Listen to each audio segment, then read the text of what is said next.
As most of you would be aware, Eastern Command is the largest operational command of the Indian Army and operates in varied types of terrain and operational conditions.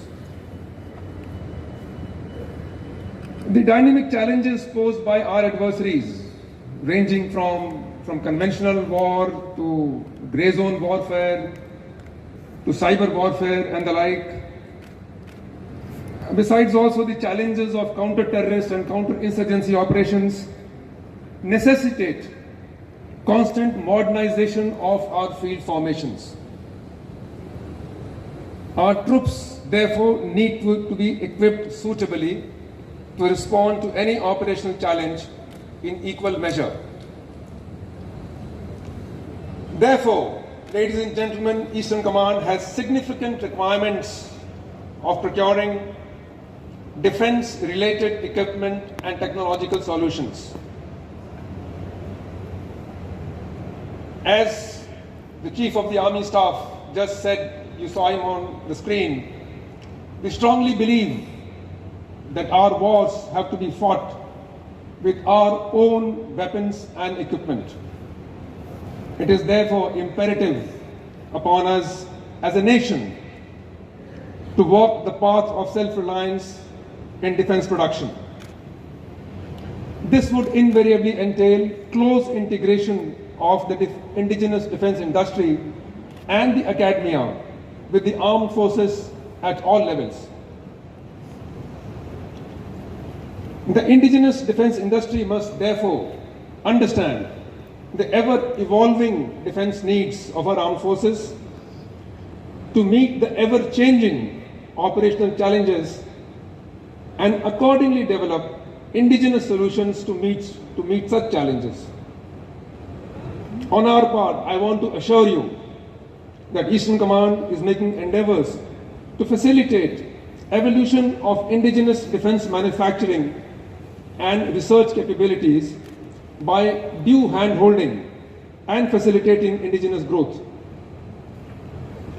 In the true spirit of Raksha Atmanirbharta, we all must come together and work as a team to achieve the state of complete self-reliance in the field of defense production.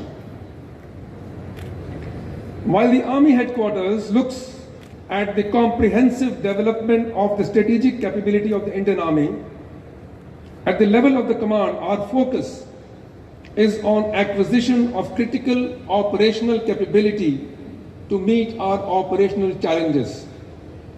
And this is through revenue procurement, leveraging the Army Commander's Special Financial Powers Fund. East Tech 2024 is a fundamental milestone towards this end. Therefore, we at Eastern Command are looking at technologies and products readily available with the indigenous industry to augment our operational capabilities.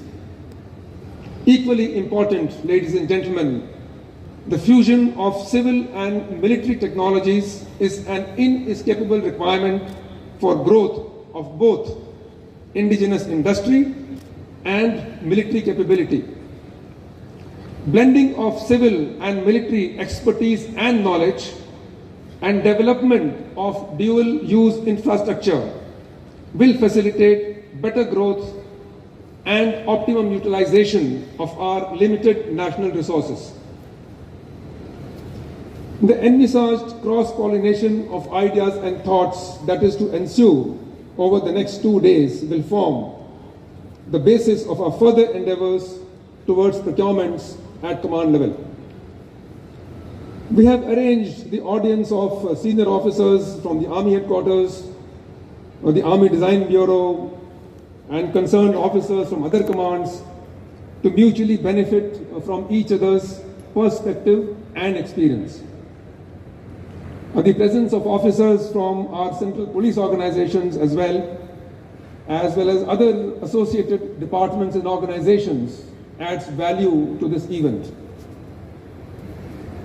One of the endeavors towards collaboration with the defense industry is conduct of forward area tours for the members of industry and academia.